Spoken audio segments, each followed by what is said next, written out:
We need to. Taco. Hey, everybody. We're just talking about how we need to get tacos for Taco Tuesday. Happy Taco We really Tuesday. do. Like we don't ever like I can't tell you the last time I've had a good taco on Taco Oh, Tuesday. And I think I might just, you know what? I might go get some good tacos tonight you know who because makes a good taco? Me. oh yeah? I Okay, actually, so I actually make now tacos.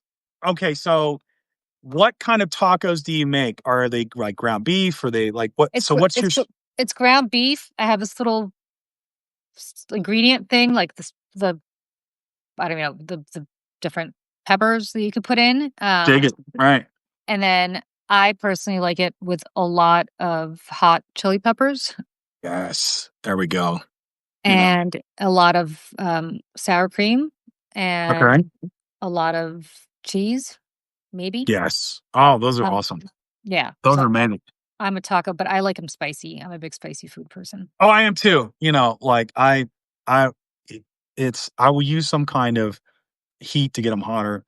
But it's I reach a threshold like where it's if it's too painful, I can't do it. You No, know. I eat jalapeños like out of the jar. I literally just Really? See, I'm I not that I'm not about that life that much. and the You know. tragedy of my life is I live with two men, an adult and a child who are the complete opposite of me and don't like any spice at all. They're most bland, like meat and potatoes people. My 13-year-old doesn't even like meat. He just likes pizza. And it sucks because I used to just make all sorts of spicy food and now I've been really cooking really boring.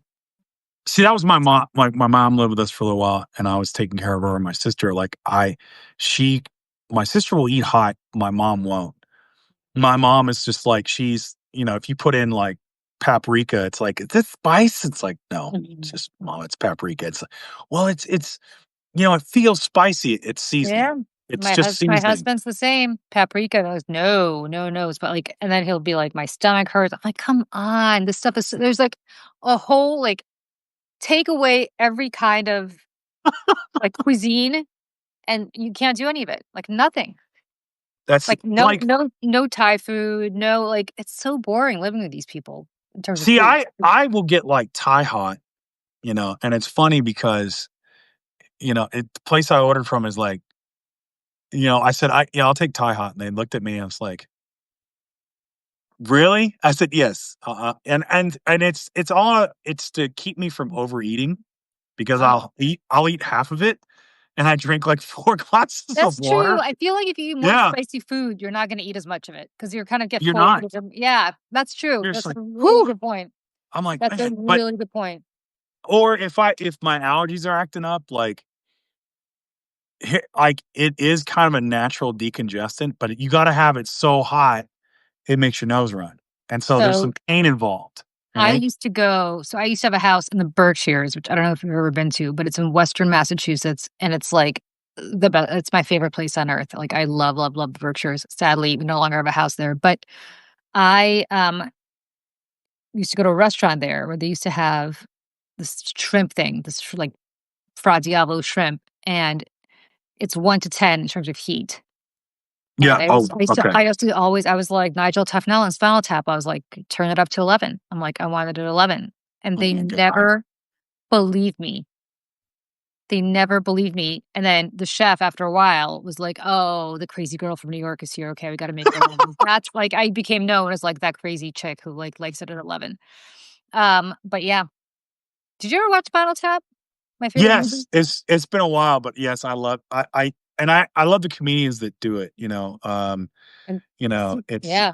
I And can't remember the one that my friend Bob used to have the tag. It was like Corky from it's just like, "You're all just bastard people." Like, no, I no, can't no, no, remember no, no, no, well, no. I can't remember what that's not Spinal Tap, That's that's not from another Spinal Tap, but that's Spinal the Tap, same actor who was in Spinal Tap. Christopher Guest, of course. Yeah, So Christopher Guest did one, it's just yeah. like, and but, on the scale of 10, I don't go higher than 7 on the Spice Girl. That's like I mean, that's just like, yeah, Waiting for Guffman. That thank you, Michelle. Michelle Is Kinney, Michelle Kinney in the house? Michelle Kinney, come join us on the chat. Come and join us on the show. Do we need to pull in Michelle Kinney? We might. I don't know if Michelle Kinney's in a place where she can be pulled in, but if she wants to be Let's pulled see in, if she's in a place where I'm gonna try to pull Michelle Kinney in because I've heard a lot about Michelle Kinney. Michelle And I'm Kinney's like, like, "Oh, she's just she's just watching." here watching. So Yeah. she's All a right. voyeur today. She's, One day we're gonna have Michelle Kinney on the show because Michelle Kinney is amazing. yes, Amazing. I've heard a lot. I've seen Michelle Kinney with you, She's the and best. I've been dying to talk to her, but she's apparently getting her hair dyed, and so she's, She's getting her hair done, but she's doing right. something. She's doing something more. I would honestly like that would be epic if like literally she can get it like she's getting her hair dyed and she's on alive. I'd love that. Michelle Kinney is, the bomb, and we love Michelle Kinney. Whatever she's doing right now is too important to join us, but that's okay. She can stalk us from afar. It's fine. Well, it's like you look at you go to her page, and I encourage you to, and I have. Every time I see her on a live with you, and I encourage you folks to go check her out. She's part of the Seneca Project.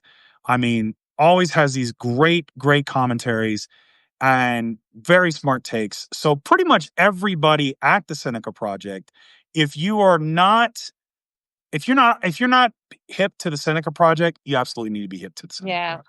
it's the best. Like they're doing some awesome work over there. I love it. And I mean, I haven't, I don't think I've ever plugged it here, which is like my bad.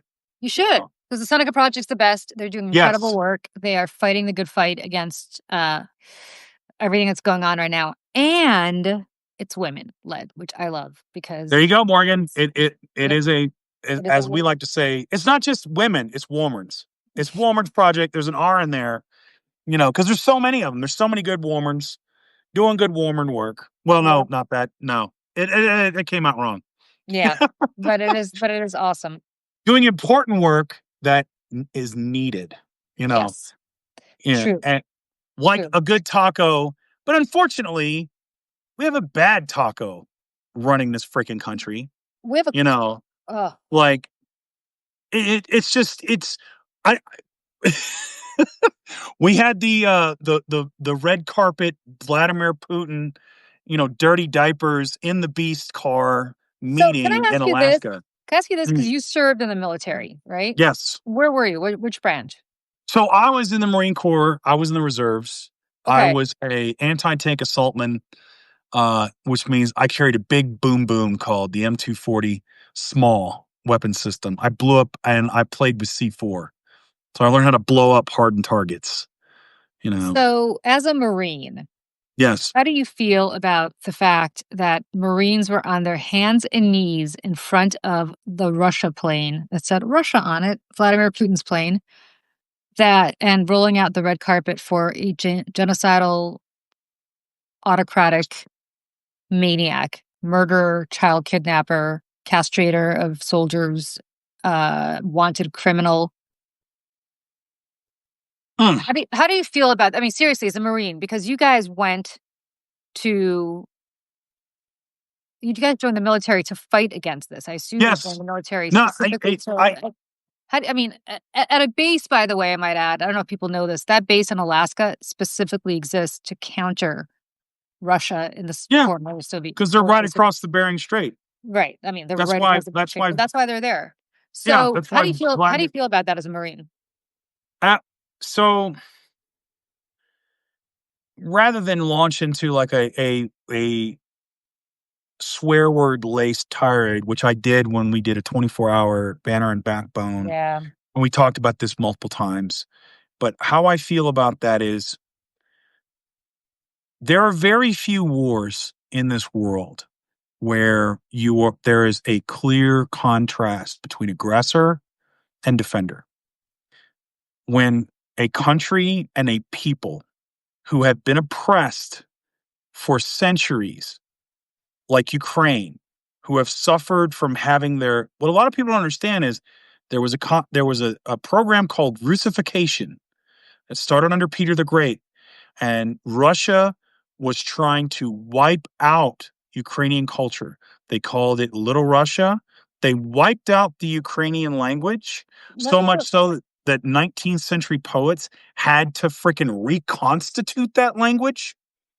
And this bullshit that gets peddled by Donald Trump from Putin is like, well, like Ukraine was taken by Crimea. No. Nikita Khrushchev gave it, gifted gave it, to gave it. Ukraine during the Soviet era. Okay, so people who lived through all of that and a corrupt puppet of Vladimir Putin's to elect to defy him and Paul Manafort and Roger Stone, by the way, all right? And they elect Vladimir Zelensky. No, not, they elect Volodov, not Vladimir. Yeah, I'm getting his name wrong. But they elect Zelensky, okay? Vladimir. Yep. Vladimir. Yeah, there we go. Thank you.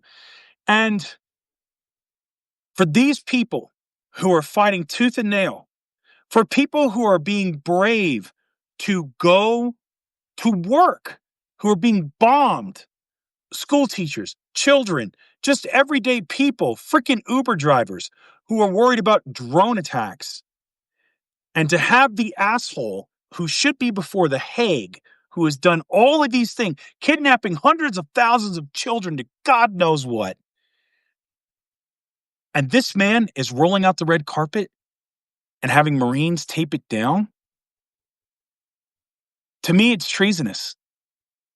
It's treasonous. It's a slap in the face of not only the Ukrainian people, but our allies in NATO. And this man, if we have the chance, should be impeached and prosecuted. And for the record, if a president, I could be wrong, but if a president is impeached for treason, his entire cabinet and the vice president, they all go. And they all need to go. I'm furious about it because the United States should be defending Ukraine. We have the power to stop it with our might, and we should. And we don't. And it's infuriating. The same thing with, I don't want to get into the other situation with Gaza and Israel because that's a whole horrible, horrible thing there too. But my God, the Ukrainian people are defending their homeland. They're defending their homeland. And from an aggressor, and it's just a war of expansion. That's it. And the fact that Donald Trump gave that piece of filth, human filth, because the the optics win, the foreign optics thing that he's going to take back to Moscow. Ooh, look, I met with President on, I told him where to meet on Alaska. Blah blah blah. He did an honor flight for me, and all this crap. Shameful. It's shameful to our military. It's shameful to our country. It is shameful in so many ways. Like I can't. It incenses me to just no end because no. They're our enemy. They're the enemy of the free world. They're an enemy to their own people because of Vladimir Putin. He's oppressing his own people. He needs to go. And that's how I feel about it. I don't know if I could. Yeah, it's horrible. Amen to everything you said. I want to just explain how much disdain the Russians hold the Ukrainians in. I don't know if you know this. I was actually born in Russia, so I know the language. I lived there until I was 7. And the Ukrainians were like the butt of the joke. They were like kind of how New Yorkers treat, people from Apple. This is just, from Appalachia. Yeah, it's just consistently they had really actually worse because they had really derogatory nicknames for them. The word Ukraine in Russian, Ukraina, actually means on the edge, on the periphery. And you might ask, on the edge of what? And they would tell you on the edge of civilization. They're not civilized. They're not real people. They are a joke, and they live on the edge of civilization. And when you instill that kind of belief in your own people for generations, Putin didn't start this. I was living in Russia under Brezhnev. This goes back, probably to the Tsarist days. But it becomes very easy to then starve them to death, as Stalin did, where he murdered millions of people during the Holodomor, which was the starvation thing in the 30s. It's really pretty brutal, the Russian attitude towards Ukrainians. And I think that's what's not really caught in the media coverage of all of this here in the United States is how dehumanizing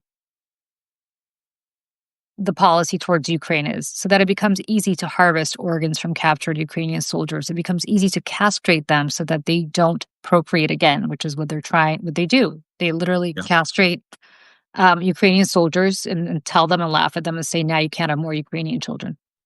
Yeah. They take Ukrainian children and they re-educate them to Mhm. hate their own country, to hate their own parents.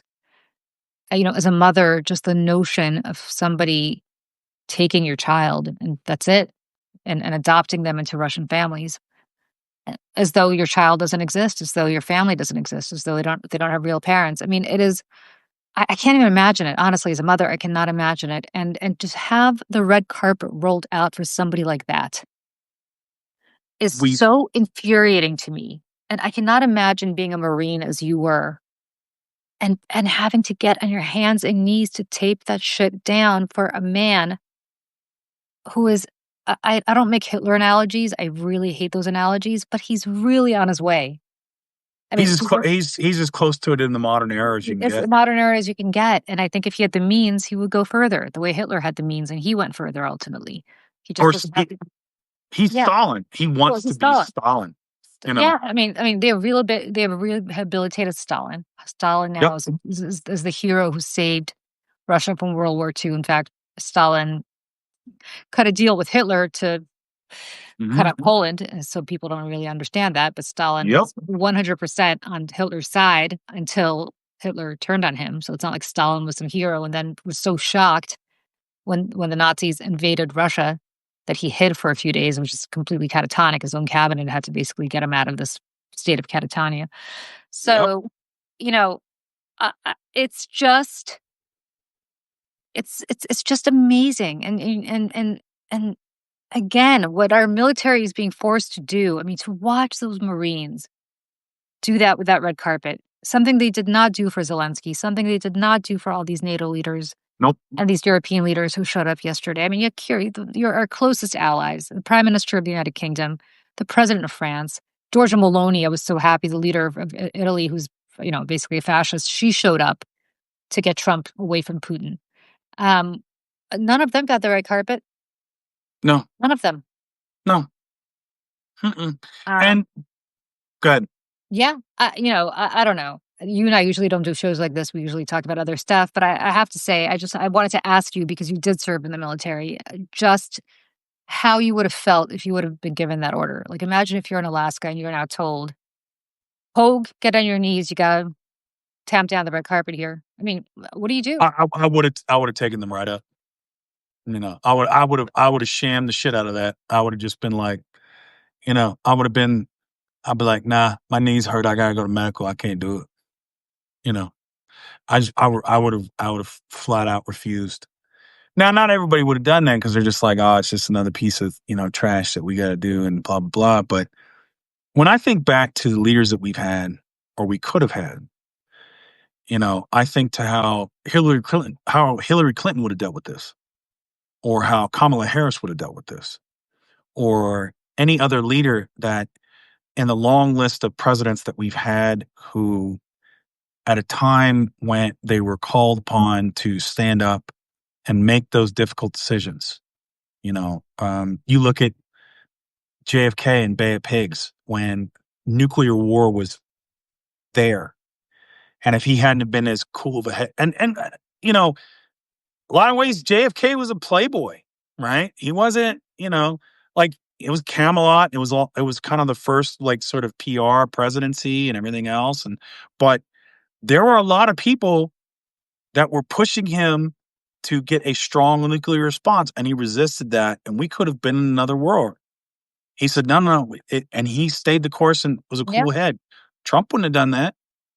What I saw in Alaska was a demented, grifting real estate hustler rolling out the red carpet like it was a freaking condo buy for, and it was a disgrace. It's like I'm thinking of Abraham Lincoln and what that man did to keep the Union together.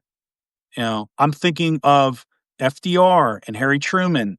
I'm thinking of, you know, just presidents who were put in very difficult positions, and had to make hard choices and not always the right, and it always didn't work out the way it should have, you know. Even Joe Biden had to make tough choices.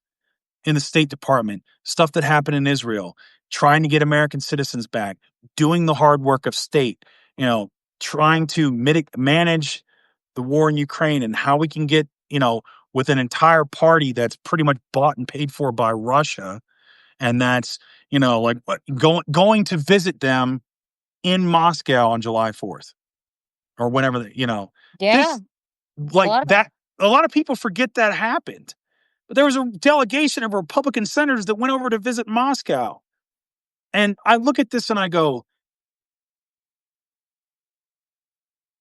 you know, all I'm going to say is, I guess this is semi unrelated. It's like how it makes me feel is I'm reminded that the penalty for treason is death by firing squad. And that's all I'm going to say about that. I'm not to Trump, whoever, but I'm looking at some of these people. It's like you are selling out democracy. You are selling out values that hundreds of thousands of American men and women have died to promote and protect. And you roll out the red carpet for this man? What do we? yeah. No. And Uh-uh. and I think the problem is that Americans, so you see what's like you mentioned Israel. You see what's happening in Israel where you have a huge number of their citizens in the streets marching, shutting down major thoroughfares, Mhm. stopping work effectively, shutting down the country to protest their government, to protest what they're Yes. doing in Gaza, to protest the war, to protest the power grab about Netanyahu trying to get rid of the judiciary there or bring it under his own control. I mean, all of that is something that I think is interesting, right? That Yes. people kind of think Israel bad, something, what they're doing. It's not the Israeli citizens. Look at them. They're in the streets. They're in the streets on Sunday, Mhm. shutting everything down, which is a work day over there, over what Netanyahu's doing. You see protests in Ukraine when Mhm. Yakunovich, which was Putin's puppet, was put in place in Ukraine. You had Ukrainians in the streets of Kiev shutting down Kiev effectively before he had to flee. Mhm. Because they understand. You see France, which has protests, they make them work another extra hour. The whole country shuts down over I protests. love it. Yeah, we have these like no kings protests, but I think most people don't take that seriously because they're like, oh, our democracy's always been there. It'll be here again. This is how democracies die when their own citizens just sleepwalk into dictatorships. And I that's you what's know, happening now. People are sleepwalking in this country because they assume the Constitution will hold. Well, my friends, the Constitution is a piece of paper. It is only as strong as the people who are defending it. 100%. 100%. And the thing that I'm always careful when talking about Israel is I always refer to my problems with the Netanyahu regime Hmm. because um and I know a lot of this and it's kind of dicey, when it comes to this. And it's not because it's like, oh, it's like, oh, you got to support Israel, you got to support Palestine. It's like, no, man, I support people not being, I support I don't want a genocide. I don't want people starving. But at the same time, there are Israelis that are protesting against the Netanyahu Listen, regime. There are people that have lived there in their country. And so I'm not going to cast this wide dispersion, like this, blanket blame on the Israeli people when that would be just as unfair to do that to us because of the Trump regime, because there are so people here that are protesting against that. So, and it's there are families who had their family members kidnapped that are still being held hostage that say, "Do not do this in our name." You know, I I was like, I care just as much about Palestinian mothers and fathers that are starving, their kids are starving, as I do about Israelis. I'm supporting them who push to end the Netanyahu regime. Yeah. so I was in Israel. I don't even know. I told you this. I was in Israel in June. Yeah, I think we Before, talked about it yeah, we once. talked about this. Yeah, Yeah. during the Iran wars, as a matter of fact, we had to flee through Egypt, which to walk across the Egyptian border to get out of there because everything was shut down. But anyway, before that war began, we had about I don't know, close to a week before the bombs started flying, and so it was just a normal, everybody I talked to. Now, granted, I was with sort of our equivalent of people here in this who lived in Tel Aviv, which is like living in New York or LA. Um, and I was in Jerusalem, Mm. but nobody that I met liked Netanyahu. Not one person. It was like coming here and talking about Trump. Yeah. And none of them, I mean, not one person, including somebody I spoke to who had supported Netanyahu before and has come to regret it tremendously. Kind of like a MAGA voter who's changed his mind.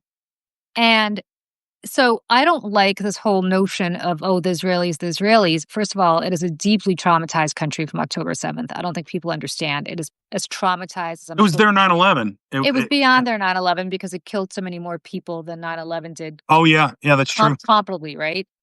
Um, and it was more than their 9/11 because everybody knows it's 1 degree of separation. Everybody knows somebody who either died or the family member of somebody who has died or was taken hostage. Like, it's not even on 9/11, most people didn't know people who perished in 9/11. I live in New York, and I don't know anybody who died on 9/11. But they all know somebody. Mhm. And the difference is that they, just, you know, they just can't get past what happened to them. Their sense of security was shaken. Yeah. Oh, yeah. Their sense of, betrayal is huge because they understand that the government did not take it seriously. They understand the government empowered Hamas for a long time, their own government. And, you know, you can't get past that, I think, if you live it that personally. And it's very much still like the shock of, I think, what most of us felt the day after 9/11, but it's been over a year. It's been, almost 2 years now. But these hostages are still not back, and I think for them, that's a real thing. So, Mhm. when you feel that way and you see what's happening in Gaza, their attitude is, "We don't want to take over Gaza because we don't want more death. Like, we don't wanna be put in harm's way." It's not so much about, "Oh, the Palestinians, we have to protect them." They're pretty pissed off at the Palestinians for 9/11. They don't want more strife. They just want the problem to go away somehow, Yeah. and they understand that it's not gonna go away. But you know, this whole occupation of Gaza, I didn't meet anybody who supported that. Well, and also I wanna provide really quick just for context for anybody that so the reason one of the main reasons Julie had to go into Egypt, because we talked about it at the time, was because, while all that was going on, I think this was, like, for the Iran thing, right? It was, Mhm. when they so when that happened, France and UK and everyone else got their citizens out. But what did Oh. our State Department do with Marco Rubio? They said, "Hey, American citizens, you're on your own." Oh, I have an email. I mean, literally the day of I don't know if we ever discussed this, but the day of Michelle Kinney knows this if she's still watching because I was texting with her. But the day the war began on Thursday night to Friday morning. Friday morning, I emailed the American embassy and I said, "Hey, I am an American citizen. I'm here with my 13-year-old son and my husband, and we want to get out. We want to go home. Tell us how to do that." And the response I got, I have the email, I could pull it up and read it, but effectively the email was, "Dear Julie, thank you so much for your email. We are closed today, um, and we are not helping American citizens leave." Mhm. And then I see this tweet that Mike Huckabee, the ambassador, puts out to Trump, basically this thirsty tweet saying, "Dear Mr. President, no matter what's happening here, the danger, I will be the last person standing here. I will never leave the Holy Land," and blah, blah, blah. And I'm thinking, what the hell? Like, so then they email me again. They go, "Well, even though we're not helping you, at your own risk, the Jordanian border is open, but it could close at any moment. So try to make your own way into Jordan across, effectively the Allenby border." Thanks. I was like, "Thanks, idiots," because the next time there's a missile attack, which should be any hour now, if you look at geography, it flies over Jordan. So they're going to shut down their airspace any minute. So it's just a question of whether I want to be trapped in Tel Aviv or I want to be trapped in Amman, Jordan. And what we ended up doing with no help from the embassy is, and thank God that I have friends in Israel who've helped me do this, we had a friend drive us at the speed of lightning for 4 hours from Tel Aviv down to Eilat, which is in southern Israel, with missiles flying. Luckily, luckily for us, coincidentally, they weren't flying in southern Israel at the time. They were flying in northern Israel, so we weren't close to the missiles. But they could have been flying in southern Israel too. They were. They just weren't doing it at the time we were coming across. Went to Eilat, walked across the border. It was like Casablanca. We literally took our bags, walked across the Egyptian border. Had to hire a Bedouin to drive us another 3 hours to Sharm el Sheikh, which is at the southern tip of the Sinai Peninsula. A very beautiful place, by the way. If anybody has an opportunity to ever go to Sharm el Sheikh, you should. It's a beautiful resort. Where we got on a plane to London. And then from London, made it home here. No help from the American Embassy, nothing.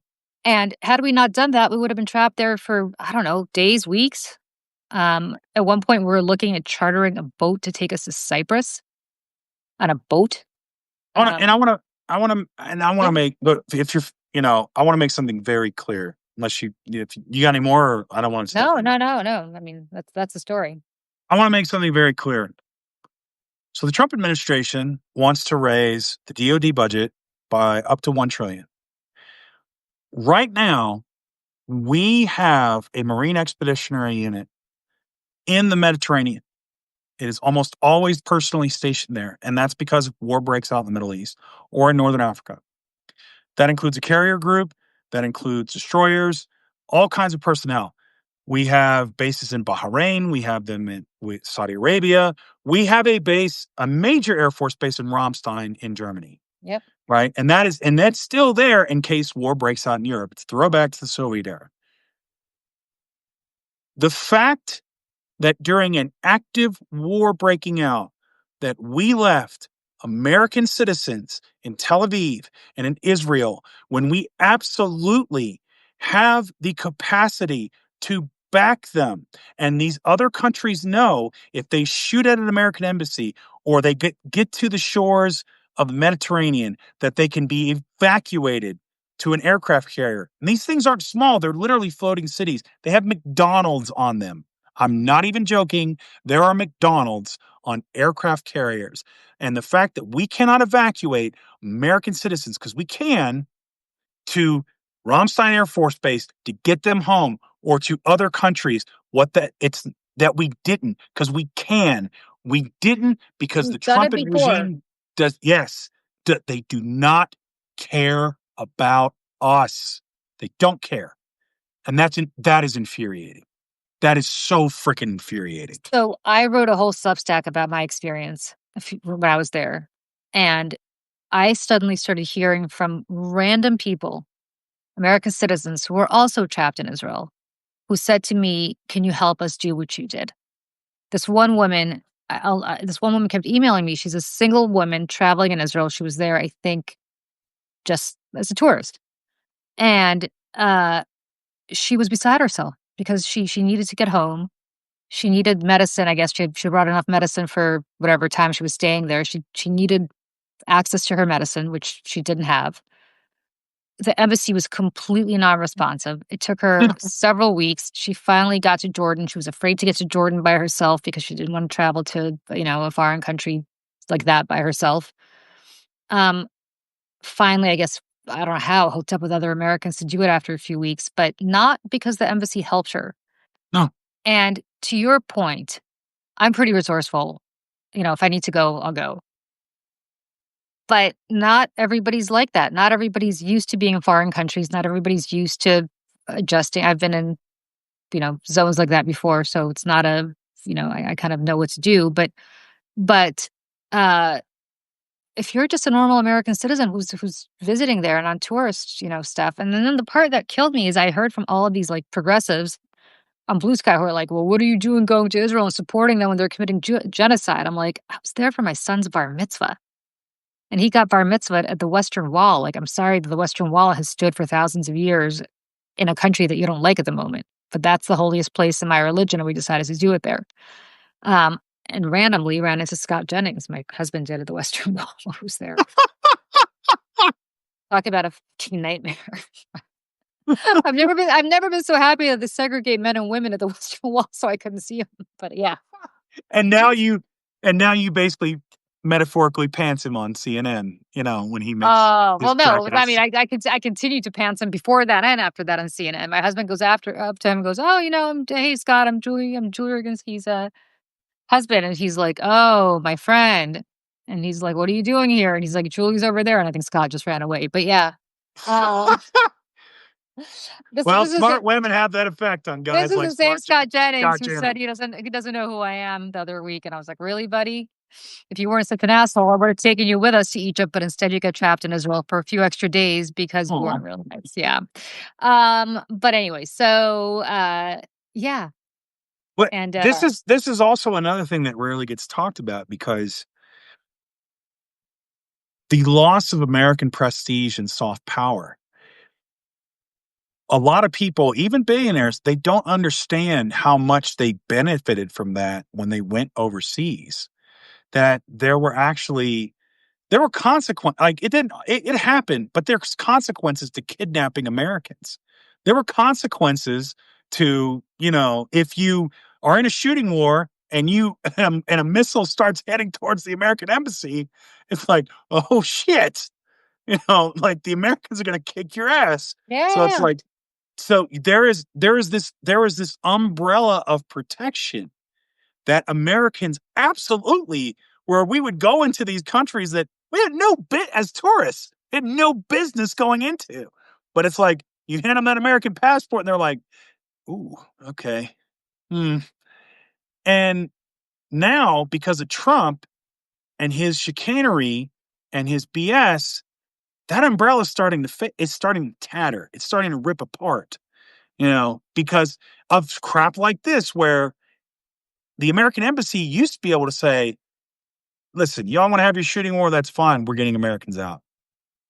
Don't fuck with us. We're getting our people out. We could do that 100%. You know, now it's like, well, we're not going to do anything. Then what am I giving all my money to the DOD for? Why is all this taxpayer money going there? so Pete Hegseth could do chin pull-ups not very well in a Well, competition with Robert Kennedy Jr. I mean, like, uh, did you see that by the way? Did you see his yeah, little I pull-up did. thing? What the hell? I'm not It judging. I must be just, hell to be a middle-aged drunk. That's all you I can know, say. That's all I can say. It must be. It's like, man, all those Miss Glories you never made colonel. You never got the prom queen. You never could get the state championship. Oh, it's just terrible. And now we all got to suffer with this BS of like, I think households should vote and it should be the men. It's like, boy, get the hell out of here, man. Nobody want to hear that shit. let me tell Come you, on. like, all right, I'm not gonna judge. I am a middle-aged, I'm not a drunk, but I couldn't do a pull-up if you gave me $10,000,000. Neither could I. But I'd You also know, get into, like, bullshit contests, like, "Oh, let me do a pull-up with Robert F. Kennedy Jr." And by the way, don't these fucking people have other stuff to do? Like, what are bruh. we having pull-up contests for? There are a billion crises going on, both domestically and internationally, that both of them should be focused on. There's a measles outbreak that, of course, Robert F. Kennedy Jr. doesn't care about because that would require telling people to take the measles vaccine. There are wars happening all over the world. I don't know the 6 wars that Donald Trump claimed he stopped, but, there are others. There are 6. 6, You know, right? They're not even 1. There the are other. war between Pepsi and Coca-Cola, I stopped it. That one's done. Like it's over. Like Burger King and McDonald's, like one was Scottish with that's McDonald's and then the Burger King of England. I brought them together and now it's the United Burger Kingdom. Yeah, Like, exactly. what are you talking Yeah, about, dude? I don't know what he's talking about, but there are wars going on that maybe he should address. And meanwhile, Pete Hegseth, when he's not busy sending out classified information over Signal and Right. having his wife and brother sit in on meetings, is suddenly now doing fucking pull-ups. Like what like I saw that. I wasn't even making fun of him for the blame pull-up, but what are we doing? Like, I, don't you I have a feel job? like when that happens, like when you have the pull-up competition with like RFK and Pete Hegseth, like I feel like the eyes of the collective womanhood are just like turn on us men and go, really?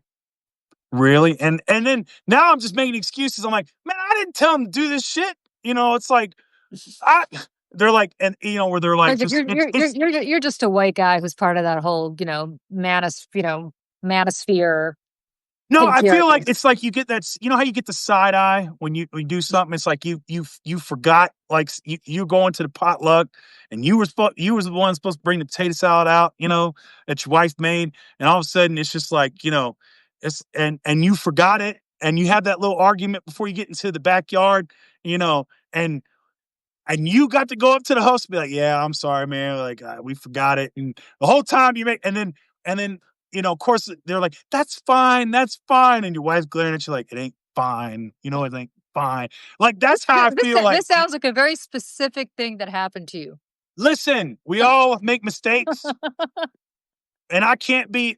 I've tried to make amends for my forgetful past, but Like, but here's I mean, it is. I feel like the entire like collection of women in the US and Canada just gave you that look. I'm like, I didn't tell them to do this. I'm trying to fight against it, right? You Well, know, you cannot afford to piss off the women of Canada because we've already decided that you have to be a mail order bride for Canada. So I know. I'm I running out of options. I mean, I it's like know eventually the border's gonna close, and I'm like, I'm stuck. you might have to I'm in cross it. that. You might have to cross that Bering Strait on foot. Maybe they'll roll out a red carpet for you to do I that. know it'll be like my sojourn with Julie. It's like I'll be on a boat in the Great Lakes, just I can make it. I can make it. And then, it'll just be like the women's boat patrol will come up and be like, no, turn your ass up, turn your ass back around, eh? It's like You gotta bring the poutine with you. That's your entry. I'll be like, I could cook, I could dance, like please let me cross. It's like I'm tired of the foolishness. You got to go now, man, before they shut the border down. They're gonna shut it down. I'm gonna tell you right now. It's like the women in Canada are gonna be like, no, we don't want this mess. Yeah, It's like, yeah. The Iron Curtain's going to descend across that border, largest land border in the world, and it's going to descend across it. it's not really an iron curtain. It's gonna be like a duvetine curtain, is what it is. It's just like the duvetine curtain is dropped, and we're like, "What's going?" I'm like, "Damn, I can't even see what's going on in Canada." And it's The like you hear all little this good. Mounties, the little Royal Canadian Police Mounties, and their horses Yeah, looking at you, they politely tell us to very turn back. politely telling you, "Get your ass out of this country. We don't want you here." It's like, "Oh, thanks for coming to Canada, eh? You're gonna have to step 3 steps back across the border." It's like, damn. Yeah, it's like, why? How do they suddenly pop up everywhere? I'm Uh, telling. But yeah, I mean, that's where we're at, man. And that's the horrible part is you look at this stuff, you look at and it's like, you know, you have Pete Hegseth and you have Robert Kennedy Jr. or RFK Jr.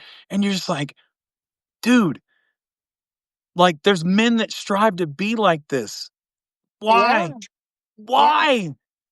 Like I don't understand it. It's like, oh yeah, can you do pull-ups? No, but I've read John Rawls' Theory of Justice. What's the last book you read? You know, come on now. The art You of the know, deal. I read The Art of the Deal. It's like, no, you didn't. You had someone summarize it to you, is what you did. I don't even think Trump read the art of the deal. No. No I don't way. think he's read I don't think I think he's got a learning disability and he hasn't read since preschool. You know, Yeah. it's like I think even when he got up in class when he was like 6 years old, he's like, I totally read the book, teacher. I it's like there's a little engine and it could, and then after that it wrote. Many people say that the little engine could. Many They come people up say to that, and I believe it can. In fact, I was the first to believe that it could. You know, People come up to me with tears in their eyes and they say, "Sir, that engine could. they call you. That engine could." I love it. Every story, he's lying. He's like, "Sir," Sir, when sir comes in, you know he's lying, right? It's like you know. people come up to you, tears in their eyes, and they say, "Sir," and then the rest of Yes. it is a lie.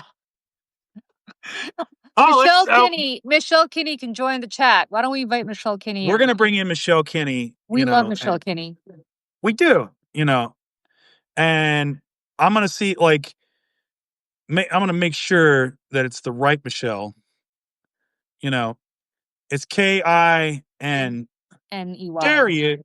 I don't know why Substack makes this so difficult. I've been I talking know. about it. We mentioned her name 20 times. Is she coming? No. Ah, that is the right Michelle Kinney. There she is. Hello, hello. I'm still getting ready to go to this thing, but I was about to before say, I are you getting your hair blown out in like the Waldorf or what well, is this? no, this is my this is my apartment. I'm I'm very DIY. I'm a DIY renter, and like this is Okay. how I spruce things up. I find chandeliers on Etsy, and then I get a TaskRabbit to put them in, and I paint all this myself. So yeah, I, Michelle's gonna come over and Marie Kondo the hell out of my apartment. I would love that to. is unfortunately for me, that is like the one sort of area of traditional masculinity I'm not good at. I'm not a DIYer at all. So Yeah. I'm always very supportive of women can do it. I'm just like, My of course, what do husband you need? isn't either. Don't feel bad. My husband isn't either. I'm the one who has all the power tools. I'm the one who just but I my dad I got love me them. my dad got me an HVAC and a power sander for Christmas this year. So like, you know what I mean? And my husband's like, he doesn't know what's going Yeah, on. I Michelle's know gonna come enough over. to know the difference between a flathead and a Phillips, and so Okay. I will hand you tools. Yeah. Like that's what I would do. Is like I need to find a DIY or girlfriend or wife, and and I'll just stand there, and she'll be like, you know, like, hey, can you hand me the Phillips head? It's like, sure. It's like, Yeah, like you scalpel. know, Yeah. well, I'm just thinking like, about the ontological chain of being, and I'm just like, no, and then she'll be like, Fred. I'm like, oh, right, yeah, right. Here you go. Yeah. Yeah, that's me. I'm like horrible at DIY. I'm like pretty much grunt manual labor or like abstract art. There's no in between. Well, My cat. you know what it is? You know what it is? Well, first of all, being a renter in New York City, you're kind of limited in Mm. how fancy your home space is going to be. I've lived here for, I don't know, like 8, 9 years, I think. So I just got really into it because I turn all of my hobbies into jobs. Like I, was, a theater and actor person when I was a kid. So I went to school for a theater and then I became an actor. And then I was like, okay, I'm not going to do this anymore. Oh, I like to take pictures. I'm going to be a photographer. So I did that for several years. And I'm like, oh, I love politics. I'm like really, really interested. I'm going to be I'm going to work in politics now. I was like, I need a hobby that just like makes me very happy. Don't they restrict you from doing a lot of mods to rental houses in New York? Jim, perhaps, but I don't know. Just don't ask permission. Don't ask, don't tell, Jim. Don't Listen, ask permission. Be really nice to your super. yeah, I well, mean, yeah, they've come to do mold inspections and stuff, and no one's ever said anything. So I'm like, They should be okay. thrilled. Are you kidding? If you ever move out, this apartment is gonna be I so much more know. easy to rent. I know, because like there's little things like ooh, hold on. Finish your sorry, my cat is not finishing his medicine. See, I love how you're telling your cat to finish your medicine. this Like is he where knows. I got see, this is where we have a difference. Like you want to have the fancy chandelier. I'm Yeah. fine with like the single light bulb hanging from the ceiling. Oh, so Like you're we're like a in like minimalist. yeah, we're in an interrogation room, which Oh, I doesn't work see. out for me so well, especially when I forget said potato salad in a totally hypothetical scenario that never occurred. But yeah, I mean that's the problem is like you live that bachelor life for so long, you're just Yeah. No, it is. that Listen, yeah, go ahead. again, same with my husband. Like and I look at my father-in-law, who's like incredibly handy, can do Mm. anything. He's like a computer software guy too, just like what has one of those brains, right? And I say to him, I'm like, did you not teach him anything? Like, No, what was going They on? didn't teach And us. he goes, I did. I tried to. And little Joe was like, not interested. And I was like, hmm, I've got a buddy who's like that, whose dad ran a construction company, so he knows all these things. So like yeah, I know enough to call him and fake the funk where it's just like, hey man, what do I need to do on this? right, Okay. right. Oh Or you well, can just and then Google I it. act like I know because I'll be like, if I had a girlfriend, well, it's not so much when you replace the window, you got to see if the window, the wood in the sill is bad. Yeah. And And listen. And if you can't get that person on the phone, you just Google it.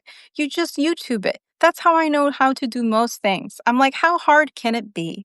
I'll just Google it. I'll try it. Oh And my then god, Michelle, stop it. You gotta clear out like a day or two. Come over here and redo my whole apartment. I would love to. I'm Well, serious. come on over. Guys, you know what I'm doing tonight that I'm so excited about? Michelle already knows, but I feel like I have to tell everybody. So what? in 1988, when I was 15 years old, I got tickets to go see The Who at Veterans Stadium in Philly. Amazing. Mhm. And I got my dad to drive me, my best friend Tina, down to see The Who, and it was their farewell tour. They got up on stage, they're like, "This is it, the last time you'll ever see us live." Sure.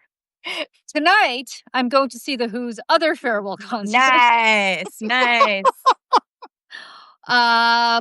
35, I'm trying to do math, but almost 40 years later, 30 Sure. some, yeah, When was 37 years this? later. Yeah. Yeah. Yeah. Yeah. So what? And and here's the deal. I'm an idiot because they have been on tour like every couple of years since 1988 with the same message. This is our farewell tour. I This feel is the like the last time we're gonna Stones do this kind again. of did this too. Yeah, but the Stones just get like, and every year I'm like, okay, I gotta go because this is the last time. I gotta go. I gotta go.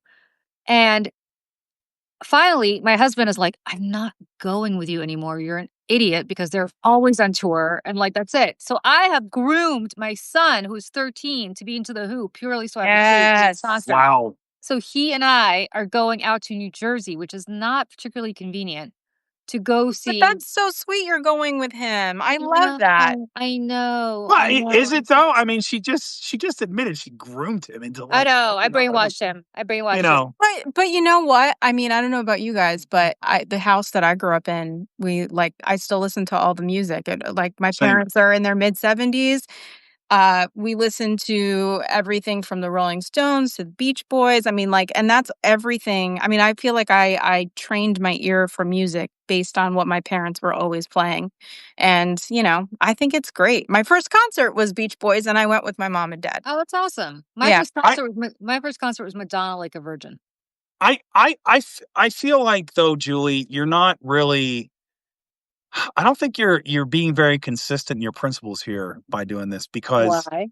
well, because I mean, if they listen, would you put up with this from a contractor? I mean, they've been like doing the farewell tour and you've paid in all this money, and it's like you wouldn't put up with this from like it's like, Yeah. listen, we should have farewelled 20 years ago. What's going on? I'm gonna need to see. Listen, I'm gonna need to see more farewell on this one. I Okay. fully acknowledge that I'm being had. I fully Sorry. acknowledge that I'm being taken by the Who. And by the way, like they've been dropping like flies. When I first saw them, John was still alive. Like everybody was still there. Well, not the drummer. He, I think, just Yeah. Spinal Tap choked his Yeah. own vomit.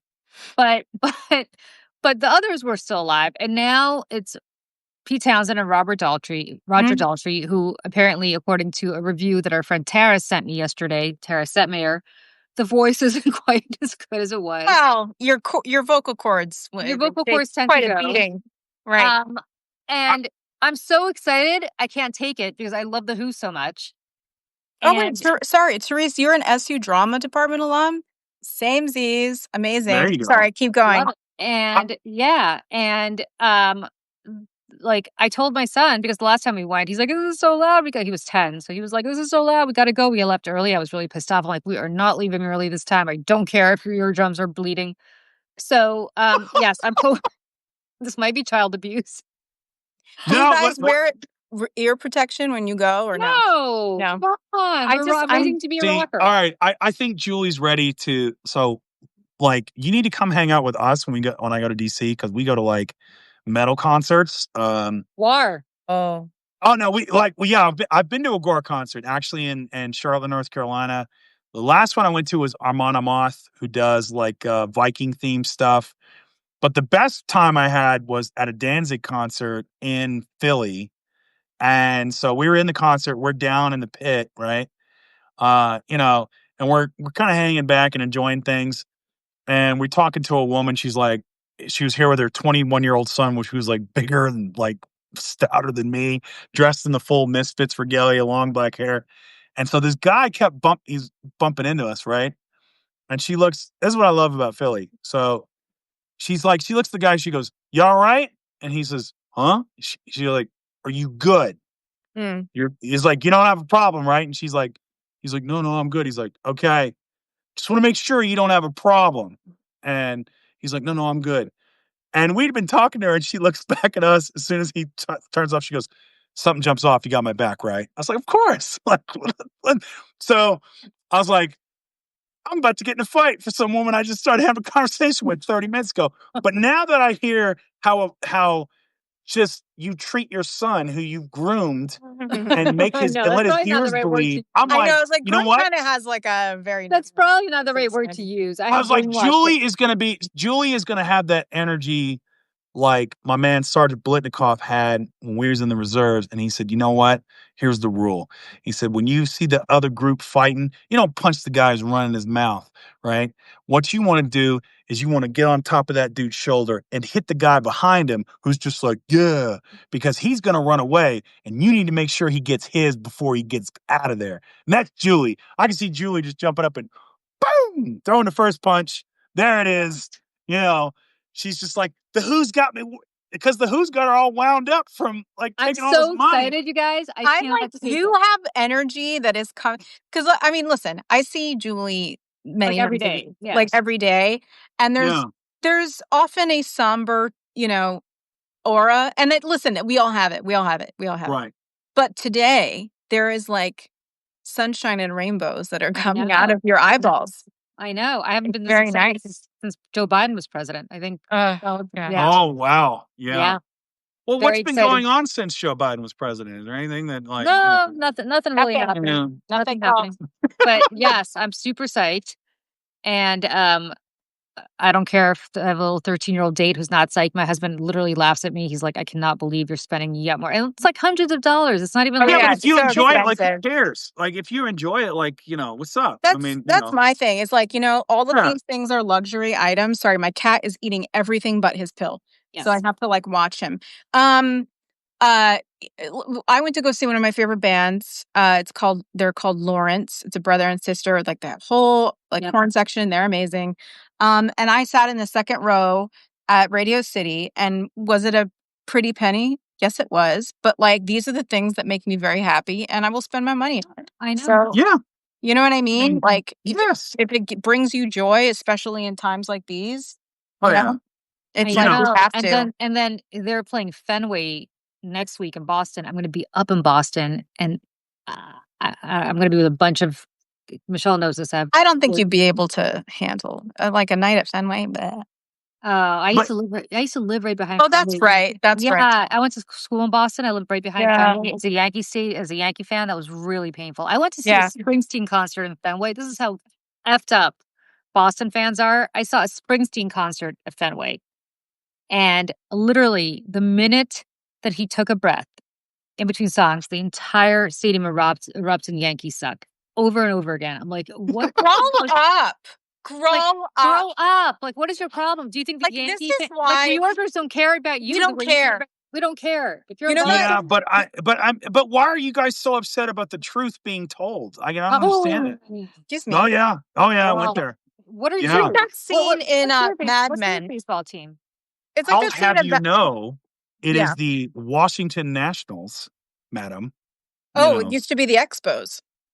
Listen, we're not going to talk about the past, okay? We're only talking about now. Listen, we Talk- were Expos fans in my house. I grew up on the Canadian border.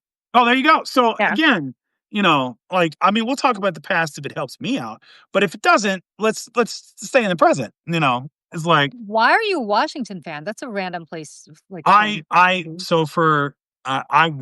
before I got into all this other stuff, right? In a former life, I was supposed to be a security analyst for the Department of the Navy. Mm-hmm. And I got my master's degree in foreign policy. Sorry, give specifically me 1 China. second. I'll be right back. Come on. Okay. And I have a group of friends that live in Washington, D.C.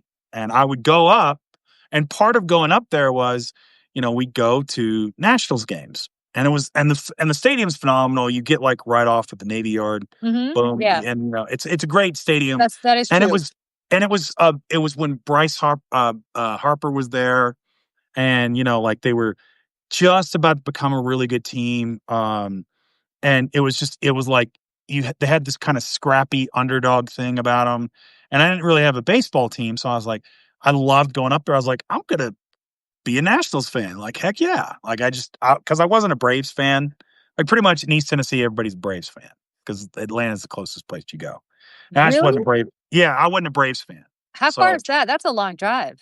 That was about 5-6 hours. That's my point. Like, that's pretty scary. In the South, 5 or 6 hours isn't the big deal. It's okay. like, you All get you could leave after breakfast, you're there by lunch. So, and so like I became a Nats fan, from the DCA time, and then it even solidified even more when I went to Philly, and then I'm surrounded by Phillies fans, and it's just like, and part of me, the reason I love sports is I love to talk shit.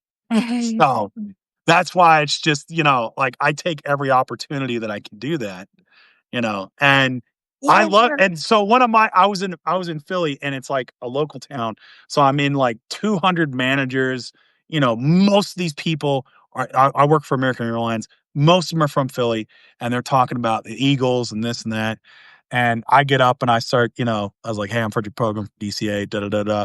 And I just want to say, I love it that every time the Nationals kick the Phillies' ass, like, and I got booed. And I was like, "Bring it on!" I was like, The Philly fanatic came out and kicked your ass. Everybody came and kicked your ass. You know what? We all agree that Philly sucks. I think we could all agree that Philly fans. Not the city. I love the city. No, not the city. I'm talking about Philly Philly's great. fans. Philly's Yeah. great. What about Philly The fans? Phillies. I feel so bad for the Phillies now. It's like you just get so close to the show. They're like the Buffalo Bills. I was gonna of say that was baseball. like being a Bills fan, like when I was a kid, and I remember. Oh my God. It's I remember horrible. like every Monday I would get on the school bus and like everyone would be in the worst mood because they lost again. I know Again. it's kind of like being a Yankees fan now and seeing Aaron Judge let you down again, and because he'll do it this year. You know that, right? Like that's coming. Like, he's gonna choke in the postseason. I'm not saying this to be mean. I'm just saying that that's how it's gonna be. Listen. I will say this: at least you're not a Mets fan. That's all I No. can say. See, At least No. okay, here's my thing about that, because being a New Right. Yorker, right? Yeah. I don't have hate for the Mets. They're just, I mean, if the Mets are doing well and the Yankees are out of like the playoffs or something, I'm not going to be like wearing the Met stuff, but like I will root for them because they're the home team. And I'm like, some people feel like really weird about that, and I don't understand. Like my mom talks about my grandparents lived in Queens, and my grandfather was a huge Dodgers fan. Huge. Oh yeah.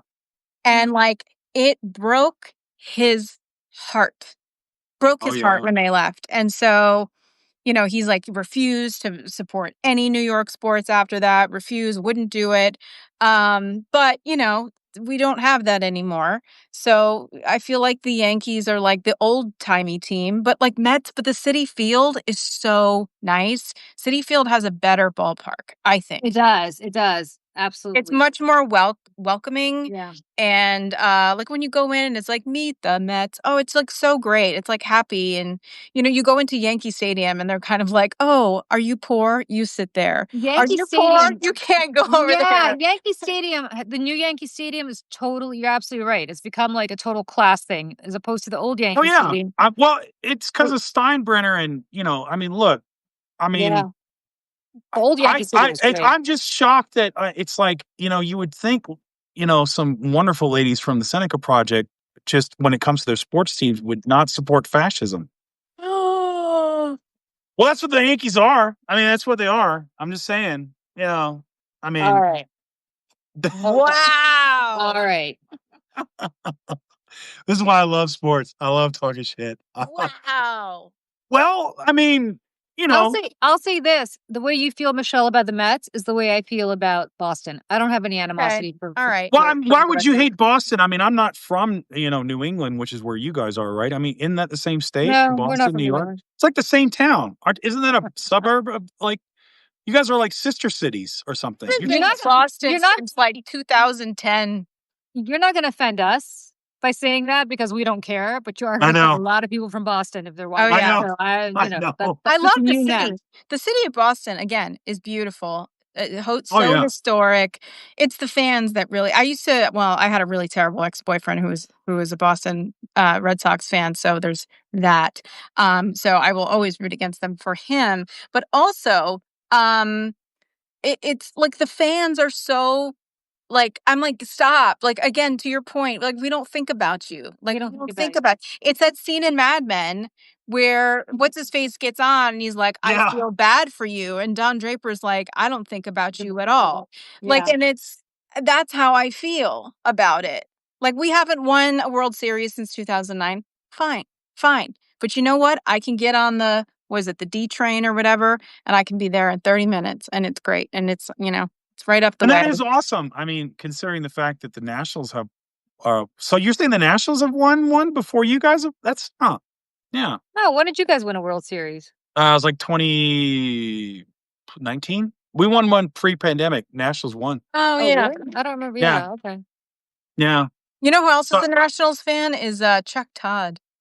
Well, because he lives in DC. Well, I know, but he like tweets. I feel like he tweets about it. And whenever Why- someone why- says Nationals, I you know always what? think Chuck Todd. You know what, Michelle? Like, I don't come to your house and insult you.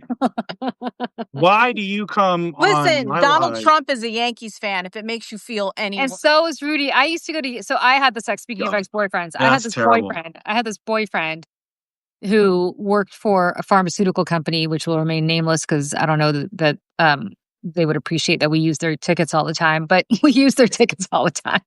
And they happened to be right behind the Yankee dugout, and it was like third row or something. And second row was Rudy and Judy Yeah. Giuliani, and they would be there all the time when he had just stepped down as mayor. Ugh. And they were so obnoxious. She was awful. They were so obnoxious. And he kind of expected everybody to be like, "Oh, it's Rudy." And I think this is before he went down, the Yeah. sanity pole. But he was already on his way, and nobody liked Rudy. Like people would just boo him, and he didn't get it, and he was just awful and terrible. But I would say sitting in those seats for rich people, which I never paid for because, as I said, this was because my boyfriend. It's crazy. They bring you like sushi. They bring you. Oh yeah, it's amazing. You're missing the whole thing of baseball then. I know. I agree. You're missing it. I agree. It's know. not the same. I do like that there's City Winery has a little thing at Yankee Stadium now, and I can get like wine and stuff like that. Like Yeah. that's nice. Yeah. It's like to have options. So the food is really good. But like again, and like US Open is coming up in the next couple weeks, which is again, I'm a huge tennis fan. So go there, get the grounds pass. If you're near New York, if you even have an inkling for liking tennis, if you're listening, go get a grounds pass and walk around for the day. It is like the most fun. It's great, and everyone's in a good mood, and the food is good. It's very expensive, but it's We used to get you could take a water taxi to the stadium. They cut it out now in DC, so we take the water taxi. From where? And then they had this was at the National Stadium, right? But where would you take the water taxi from? Well, Old Town Alexandria. So Oh, we go out, okay. run That's around nice. Old Yeah, Town yeah. Alexandria. You take the Alright. water taxi, like I you love that. park there, and then you take the water taxi across the Potomac, and then we go drink a little bit more at the Bullpen, which is like a bunch of like Connex box, like basically that is like the containers. Yeah, the containers. And we had this certain seating section, which was in left field, right? And the reason we had it was as soon as my buddy was like, got the perfect spot. I was like, all right, what's up? He says, we're in left field all the way on the side. He's like, bathrooms are right there. And then right across from that is hot dog is like peppers and sausage and craft beer. Right. The cart's right there. And it's like, we have everything we need. Yeah. We have everything we need. We're right there. It's like, boom. Yeah. Perfect.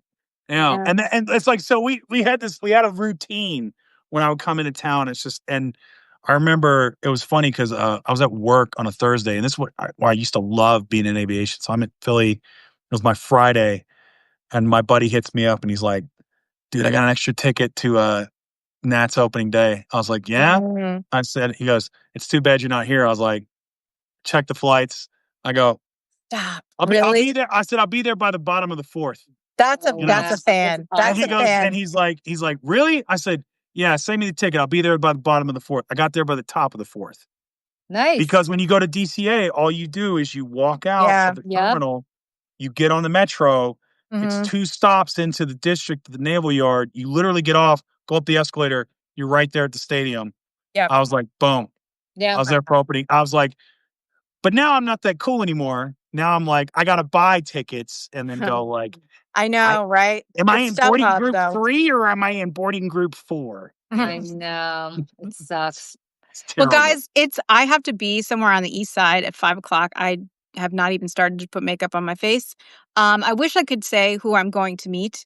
If people care at all, you can check my Instagram later. I'm sure I'm going to have pictures, but I am getting to meet my hero, one of my heroes today in her apartment. That's So awesome. Nice. I'm very thrilled. So I'm going to go get ready. But Fred, it was so nice to finally meet you face to Yeah, thank face you for on a phone. And Julie, thanks for inviting me. And you guys have a great night. Julie, have fun with the Who. Tell them I said hello. thank you for your Believe me, time, I will. Michelle. Bye, Bye, guys. Michelle. Have a great time Bye-bye. today. I can't wait to Bye. hear it. Bye. Michelle That was Kinney is the bomb. She's the best. she's amazing. Like, People who don't, it was so people who don't nice know of her to pop in on, her. some Taco Tuesday, and it gave me a chance to talk smack about the Yankees, which that's always a good day for me. That's Well, amazing. you can't really do that in front of me either because I also am a Yankee fan, so that's not good. No, you know what? As like, I think, we have to have some sort of bet to where it's like we'll either meet up in New York and I have to go to a Yankees game and I'll wear a hat and I'll cheer for the Yankees, and you'll just have me with the sullen look of, Or have cheer for the Nats. Is that what you're saying? yeah, man. If we're ever in DC, we'll just, we'll Done. switch it off.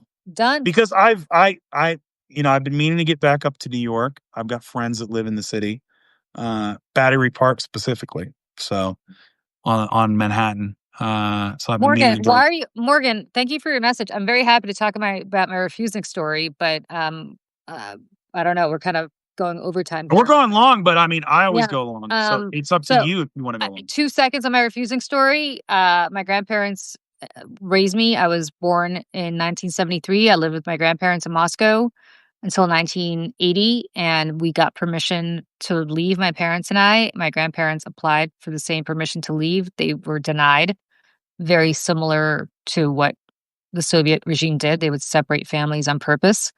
They would feel like the children were abandoning their elderly parents to death, which is what they told my parents that they were doing by abandoning my grandparents and moving abroad. We were very lucky to get out. I did not really know my parents that well when we left because I was raised, as I said, by my grandparents, and I was told very specifically that I would never see them again, which was incredibly traumatic, as you can imagine. We moved to Austria first. We then moved on to Italy. We couldn't come straight here. We lived in Italy for a while until we got our refugee visa, and we came here as refugees, and we ended up living in New York. We had $90 between my parents and me when we landed. And here I am. But I'm telling you that story to tell you that the Russian government is run by the same people who did that to us. Mm-hmm. And Vladimir Putin was very much a part of that system, proudly so. This is what they do to families. This is what they do to children. And the heartbreaking part of what I'm telling you is that we were able to come here and become American citizens because we were refugees from a totalitarian regime. We were not arrested at the border when we got here. Yep. I was not separated from my parents, I was not sent to one detention camp and they were sent to a different detention camp. We were not threatened with going back there just for the crime of asking for asylum here in the United States. That was under Jimmy Carter. What is happening under Donald Trump is what I just described. And the reason I take it so personally and the reason I find it so heartbreaking is because I know what it's like to have to abandon everything you ever knew. I know what it's like to have to shuttle from one country to the next, not speaking the language, not having any stability, not being in school, with parents who clearly are also terrified. And as a child, you pick up on that very quickly and you're forced to grow up very quickly. Only to know that when we came here, and I will tell you the story, when we were on the plane, on an Alitalia plane coming from Rome to New York, my father went to the window as we were descending and asked the person sitting in the window seat if he could move so he could see the Statue of Liberty, which you cannot see if you're landing at JFK, but of course my father wouldn't know that. So I tell you that story because my father and my mother understood they were coming to a country that was going to protect them and coming for freedom and to freedom. And that's what I was told, that finally when we got here, we would have stability, we would build, if we worked hard and played by the rules and all the other stuff, that we could be successful. And ultimately, here I am, Yeah. like really the American dream. A little girl who didn't speak a word of English, who missed a year of school shuttling from one country to the next, whose parents literally had $90, and we lived in the projects in the Bronx for many years when we finally moved here. But we knew that once we got here, we would be safe. Mm. Now take everything that I just said and put that into the context of the same people who are fleeing Putin's regime right now, who are coming here, also assured that they would be safe, and they're not safe. There's a horrible story in the New York Times about a family, and if I could find this, my husband and I actually talked about finding this little boy and having him live with us. A Russian family who fled Putin, who came here, crossed the Mexican border, and were told that they would have to go back to Russia. And they said, but we can't go back to Russia because if we go back to Russia, we'll be arrested and put in the gulag. And they didn't care. They put them on a plane to JFK, and at JFK, finally, they said, okay, we understand you can't go back to Russia, but you're requesting asylum. We're going to put you in detention. And they put them in Delaney Hall in Newark, New Jersey, which is one of the most horrible detention facilities in the world. Well, not in the world, but in this country. I shouldn't say in the world, but in Yeah. this country. I've been to Delaney Hall. I've never been inside, but let me tell you, it is a prison. It's a former prison. Mm. And the little boy who they were with, a little 8-year-old boy, is now in foster care. And he has told his mother he does not expect to ever see her again when he Yeah. calls, when they're able to have phone calls. I don't know where that little boy is in foster care. My husband and I want to actually foster him and have him live with us. I speak the language. I think I would make him feel much more at home because I went through the same experience that he did. Um, so I don't know how to even find him to do that. I don't know what kind of foster home he lives in, but I know that we could provide a very good home for him until his parents are able to be reunited with him. I really hope they are. Yeah. But as somebody who was 7 when I got here and he's 8, the only thing you have in these situations are your parents. It's the only stability. It's the only um, thing you know. And unfortunately, this little boy does not have that stability with his parents. He's living with a foster family who I'm positive does not speak his language. Yeah. Can't comfort him. I hope he's in a good foster home. I Mhm. don't even know how to begin to become a foster parent to be able to take this child. Um, but we want him. We want to bring him to our house and keep him safe and just fight really hard to reunite him with his family once they're out of this detention facility. And I hope they get asylum here. I'm only telling you my story to tell you that I've been through it, and it was awful. It is truly the most traumatic thing I've ever gone through in my life. Awful. It has colored literally every other aspect of my life for the last 45 years that I've lived here. But I can tell you that at least I had my parents. At least I had the stability of knowing that I was with my mother, and this little boy does not. And it's just, I read that story, and my husband, who's not, my husband is this Catholic guy from New Jersey, where, he didn't go through what we went through. He, lived here his whole life. And he read that story independent of me, came to me and said, I want to take this boy in. And I said, are you kidding me? Because I was thinking about this, but um, I just didn't never even broached it with my husband because I just didn't think this would be something he'd want to do. Um, and he said, yes, let's try to find him and take this boy in. And I don't know how to do that. So if anybody has any ideas as to how to navigate the New York, I guess he's in New York foster care system to try to find him. I don't even know whether he'd want to come here or whether he's settled in with his foster family already. But if he is not happy there and he wants somebody who speaks the language and has a son who's kind of his age who can maybe help him, we would do it. We would place him in school here until he's able to be reunited with his family. And that would be the goal, to work really, really hard to get his parents out so they can be reunited with him, or at least have him have access to seeing them. I mean, I don't think that he's even allowed to see them. They're right across the river from where I'm sitting right now in Delaney Hall. Wow. It is a 30-minute drive if they can get to him. I don't mean to leave this on a very, somber note. It's just that Morgan kept asking for my refusing stories. No, you're So I fine. gave it to her. But it's not about me. It's about what's happening now. Yeah, Because I came to a country where the Statue of Liberty meant something. yeah, And I have cousins from out of the country who are visiting right now. And actually yesterday, we were driving from Pennsylvania back to New York. And they've never been to New York before. So I said, why don't we drive through Jersey City, New Jersey, because you could really get very close to the Statue of Liberty without going on Liberty Island. You could see it. It's right there. So we did. And I'm looking at the Statue of Liberty and I actually got choked up. I really did because it means something to me. And that whole, poem at the end, that give me your tired, your poor, your huddled masses yearning to breathe free means something to me. And yeah, every time I think about it, I actually teared up. And I'm not one of those people who is prone to crying, but I actually started crying just looking at it and thinking about my dad, who was 35 years old at the time, you know, trying to go to the window to see it yeah, as he's coming here and what it meant to him and what a mockery this administration has made of that statue and of that symbol that has stood in New York Harbor, welcoming immigrants right next to Ellis Island, which has its own sordid history, but still welcoming immigrants for the last 150 years.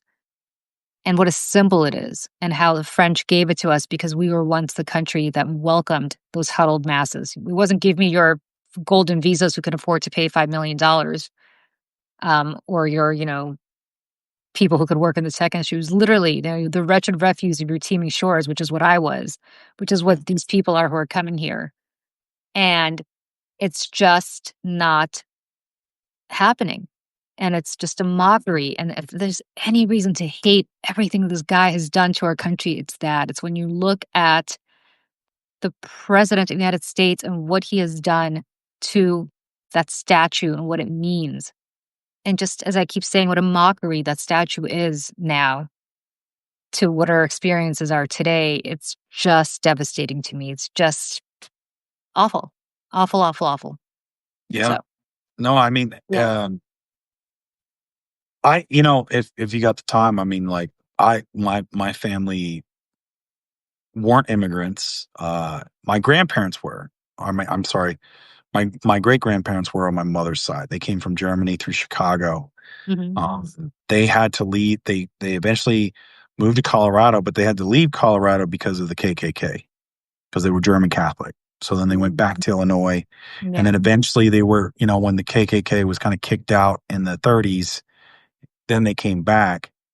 Which is one of those little things of history that people forget about. It's like, oh yeah, it's like if you're a German Catholic, Oh, yeah. you Awful. know.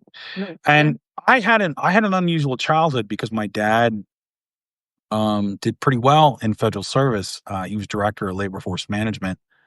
We lived in Prince George County, Maryland, before white flight in the early '80s, Yeah. and it became like the blackest county, quote unquote, in America. And my dad, he was from Macon, Mississippi, but he was very open to all kinds of people being at the house. And one of the first memories I have is when I was 4 years old. We had a pool party, and it was a bunch of people from work, and we had Asian Americans, Hispanics, Black folks, you name it. And my dad being furious on the phone because law enforcement came out and were writing down license plates. And they apparently got a call from our neighbor. And I can remember my dad, threatening hellfire and damnation, because back then it's like you didn't really fuck with federal employees, even if you're in Maryland, because they could make your life a living hell if you were high enough. And my dad's like, if I see another cop car out here, I will freaking, pull every favor I have and make your life fucking miserable. You Yeah. know? And I lived in Hawaii as a kid, in Kailua, Hawaii. I've lived in Texas. I've lived in East Tennessee. I've worked in DCA, Philly, Detroit, LA. I've worked with all kinds of folks from all over the world. I've met Eritreans. I've worked with Ghanaians. I've worked with, South Americans from damn near every country, El Salvadorians, like, you name Peruvians, you name it, like in aviation. Yeah. In every place that I was able to work at, I've gone to communities like in Hamtramck in Detroit, big Polish community there. Um, I've, in Philly, like, the Italian part, like, Ethiopian food in DC, like in the Ethiopian section, like one of the strengths I can unequivocally say, because I've lived in so many places and I've visited so many places in this country, is the strength of immigration and this culture that people bring here. It 100% makes us better. Diversity makes us stronger. I've seen it. I've lived it. And it's one of the reasons I'm so, like, hearing your story, Julie, and hearing just what it took to get here and what people have to go through and the lengths. I mean, you're talking about people, the caravan they want to make everyone afraid of. It's like people who are walking for months, hundreds, if not thousands of miles with their family, with nothing, trying to get here. Yeah. Should be welcoming these people with open arms and trying to help them and not doing what we're doing. I mean, And that as a former Marine, you've asked me like at the start of this how I feel. That's the shit that shames me the most because I didn't sign up for this crap. I signed up to be that beacon of freedom. I signed up because I bought into the idea that we go and help people. We run into the burning buildings and try to save people. That's what America's supposed to be about. We're supposed to be the beacon of freedom. We're supposed to be bringing that to the rest of the world.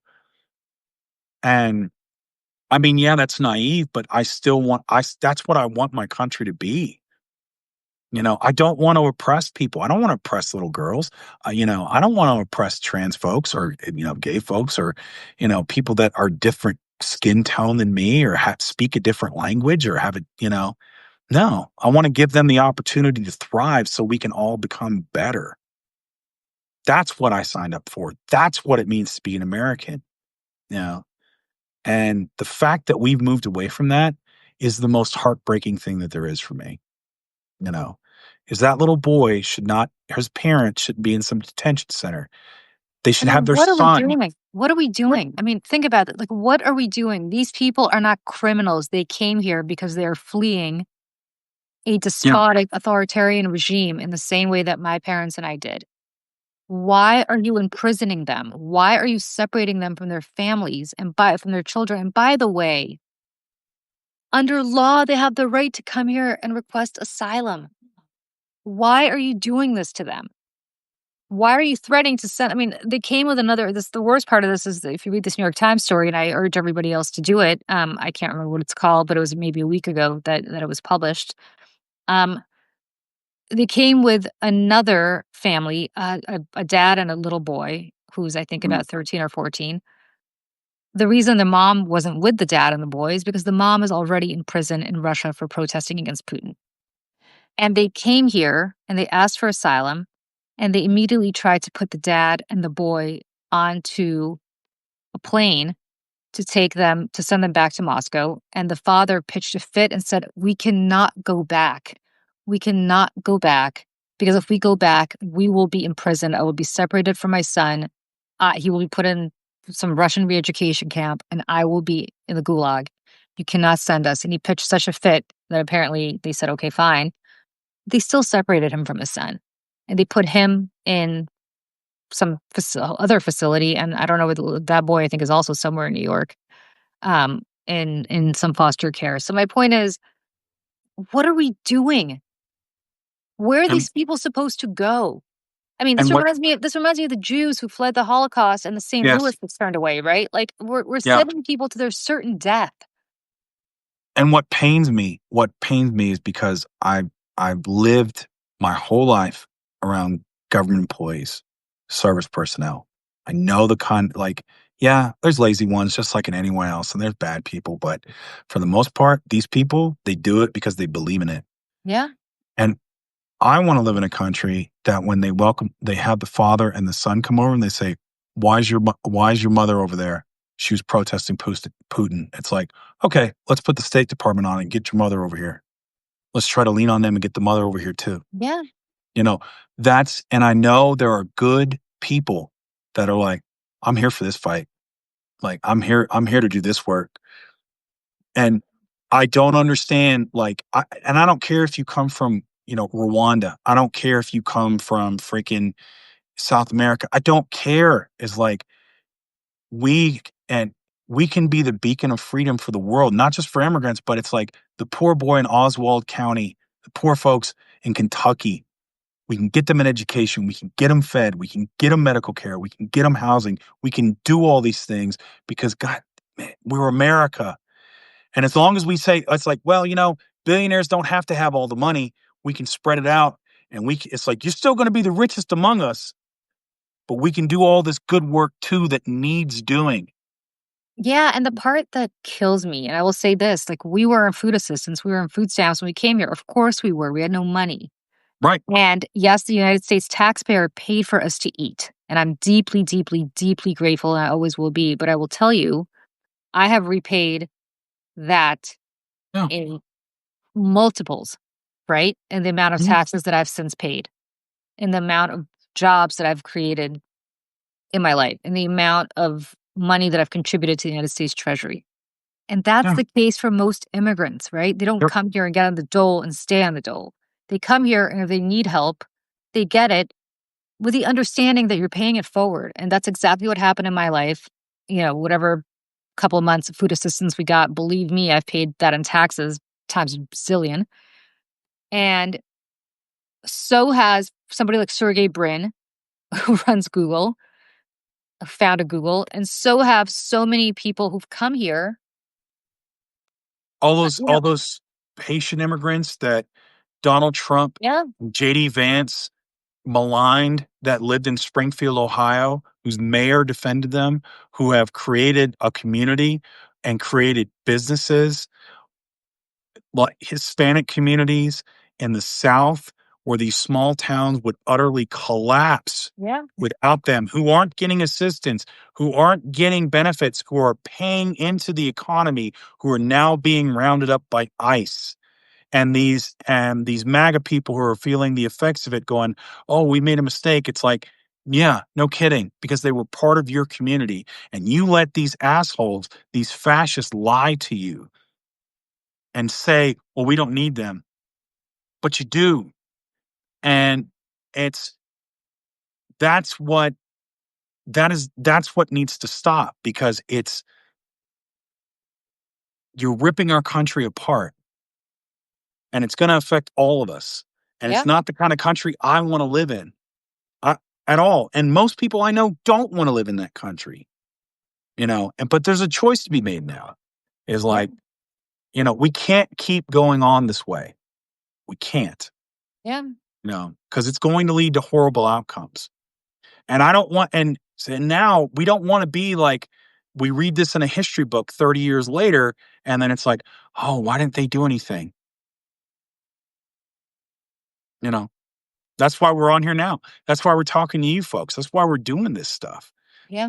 Is we're trying to say, hey, this is going on. I mean, this story you're telling is heartbreaking, you know, Awful. and It's awful. it's awful. It's terrible, and it shouldn't be this way, and it doesn't have to be. We're It's not not who we doing this. are. It's not who we are. I still believe it's not who we are. This is not the country that has been a beacon for freedom for centuries. I know we've had our problems. Listen, I'm not naive. Sure. I'm not Jillian Michaels, who I debated on CNN last week, who apparently told me to my face, and it's gone a little viral, that slavery was not a big deal, and it was, she's sick of the narrative that Black people were oppressed. Like, we're not those people. I get it. I get that we've had horrible things that have happened in our country, but at the end of the day, we are a country that has welcomed the stranger. Mhm. We're the city on a hill.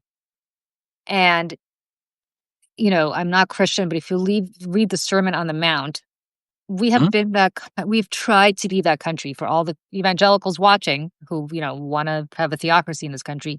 We've tried to live up to those ideals from that Sermon on the Mount. And now we have a guy coming here who is absolutely devastating all of that, and in 6 months has just destroyed everything that we've stood for 249 years, and I don't know what's gonna happen by the time we get to our 250th anniversary, but I do know this, I have a Who show to get to all the way in New Jersey, so I gotta get on the New Jersey Transit to get out there. So I gotta I go. appreciate you running long, and I appreciate Michelle dropping by. You guys Michelle's are the amazing. best. You Thanks, and guys are thank you. awesome. Happy Taco Tuesday, everybody. Go have some tacos. Make them spicy. All right. Have a Bye, good one, everybody. Julie. Bye. Bye-bye.